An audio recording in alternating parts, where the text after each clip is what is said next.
para sa'yo, para sa'yo. Amen? Kung umalis, kung nawala, anong ibig sabihin? Hindi para sa'yo. Kung bumalik, nananatili para sa'yo. So kailangan nating matuto. Tayong masyadong attached. Huwag tayong masyadong nakakapit sa mga bagay-bagay. Baka nilalabanan natin ang tinadhana ng Diyos sa atin.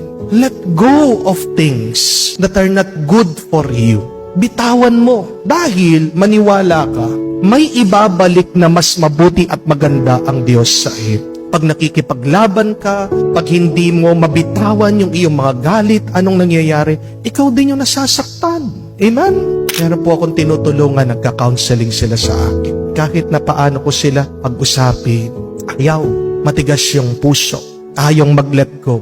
Anong nangyari? Napakaliit na problema lang, dinala sa korte, nagdedemandahan. Ano yung epekto? Walang kapayapaan sa pamilya, kawawa yung mga bata. Tingnan niyo po yung ginagawa nila, no?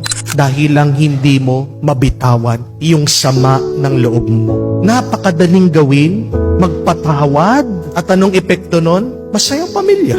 Pero mas pinipili pa natin na kimkimin, itago, manatili ang ating sama ng loob. Tanong mo sa iyong sarili, ano yung bagay na hanggang ngayon hindi mo pa rin mabitawan? Dahil hindi ka makakapasok din sa langit kung marami kang bit-bit at dala-dala sa iyong puso. Amen? Live your life full of love. Live gently and gracefully let go of the things that are not meant for you. Yan yung titignan ng Diyos sa atin. Ang puso mo ba puno ng pagmamahal?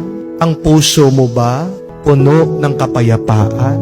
Ang puso mo ba malinis sa kasamaan, sakit ng loob? Pag magaan ang ating puso, magaan ang ating kaluluwa. At pag magaan ang ating kaluluwa, doon tayo makakapasok sa langit. Yun yung pinakamahalaga bandang huli sa ating buhay.